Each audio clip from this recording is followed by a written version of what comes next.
আসসালামু আলাইকুম, সবাই কেমন আছেন? দোয়ারা বাজার থেকে নৌকা যুগে যাচ্ছি নিজ গ্রাম কদমতলিতে।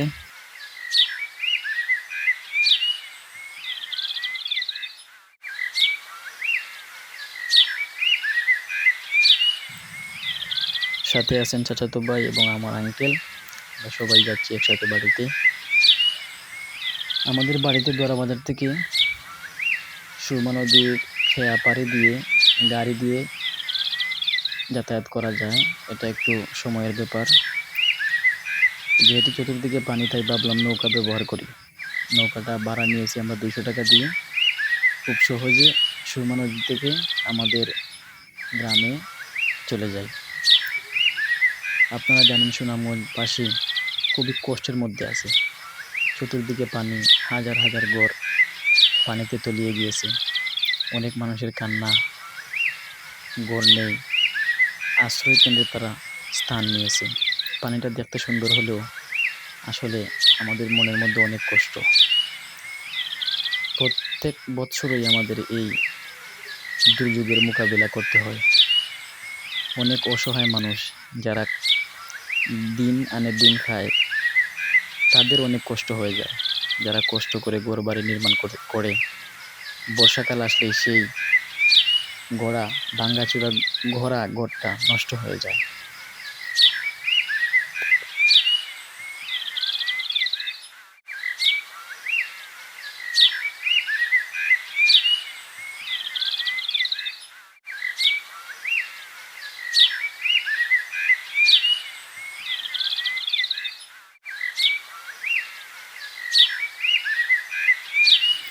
এটা হচ্ছে হাওরের ফসল রক্ষা বাঁধ, এটা ভেঙে গিয়েছে।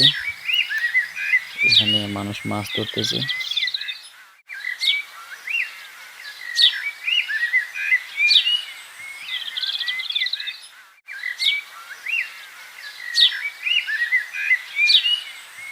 এটা হচ্ছে খালিকাপুর গ্রাম, খালিকাপুর বুঝনা, এই গ্রামের পরেই আমাদের গ্রাম।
চলে আসলাম আমাদের বাড়িতে।